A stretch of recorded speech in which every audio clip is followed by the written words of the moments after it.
Hello दोस्तों, नमस्कार। आपका स्वागत है मेरे चैनल पे। आज हम साइंस से रिलेटेड पर्यावरण के कुछ क्वेश्चंस देखेंगे। एनवायरनमेंट है ना, कि किस तरीके के क्वेश्चंस क्या है, तो है ना। तो वायु है गैसों का मिश्रण। नाइट्रोजन, देखो वायु क्या है? गैसों का मिश्रण। गैसों का मिश्रण है वायु।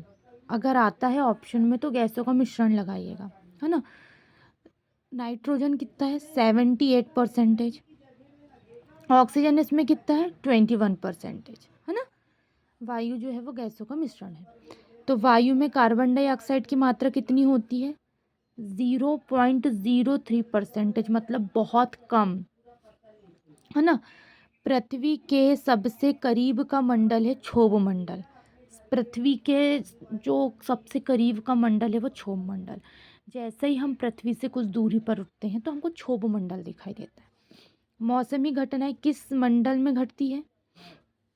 क्षोभ मंडल में। मौसमी घटनाएं किस, जैसे बादल हो गई, बिजली हो गई, है ना, ये सब मौसमी घटना है। तो ये किस मंडल में घटेंगी? क्षोभ मंडल में। क्षोभ मंडल की मोटाई में वृद्धि होती है। कब होती है? ग्रीष्म ऋतु में। ग्रीष्म ऋतु जैसे ही आती है ना, तब क्षोभ मंडल की जो मोटाई है वो बढ़ जाती है, उसमें वृद्धि हो जाती है। ऐसे याद रखिएगा।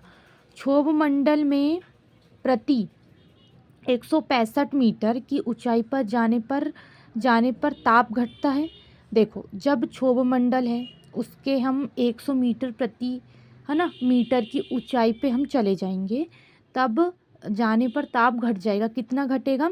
1 डिग्री सेल्सियस। मतलब जितना भी रहेगा ना उससे 1 डिग्री ताप घट जाएगा। क्षोभ मंडल में 1 किलोमीटर की ऊंचाई पर जाने पर कितना ताप घटता है? देखो, 1 किलोमीटर जाएंगे अगर क्षोभ मंडल पे तो 6.4 डिग्री सेल्सियस ताप घटेगा 1 किलोमीटर की ऊंचाई पे जाने पे। याद रखिएगा, ये 165 मीटर है, किलोमीटर नहीं है। और यहाँ बोला है कि 1 किलोमीटर में कितना होगा, तब आप इसमें अनुमान लगा सकते हैं। ग्रीन हाउस गैसें क्या है? कार्बन डाइऑक्साइड तथा क्लोरोफ्लोरोकार्बन। ग्रीन हाउस गैसें क्या है? कार्बन डाइऑक्साइड है और क्लोरोफ्लोरोकार्बन है। वायु में जल की उपस्थिति कहलाती है आर्द्रता। वायु में जल की उपस्थिति, मतलब वायु में जल उपस्थित रहेगा तो उसको बोलेंगे आर्द्रता। आर्द्रता मतलब नमी, है ना। जैसे पेड़ पौधों में जो नमी जमती है वही होती है आर्द्रता। तो क्या है वो? वायु में जल की उपस्थिति का कारण ही आर्द्रता कहलाती है। आप जिसको नमी बोल सकते हो, है ना, नरमाहट, है ना, उसका मापक क्या है? आर्द्रता का हाइग्रोमीटर से ही नमी मापी जाती है कि किस जगह नमी। नमी मतलब उसके ऊपर पानी जमा होना बूंदों के रूप में।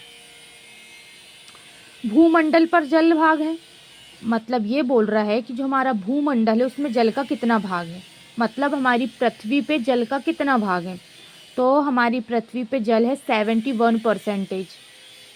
हमारी पृथ्वी पे 71% पे जल है। और स्वच्छ जल का जो क्षेत्र है वो 2.5 ही भाग है, मतलब साफ जल जिसको हमको कुछ नहीं करना, हम डायरेक्ट यूज़ में ले सकते, पीने के यूज़ में ले सकते हैं उसको।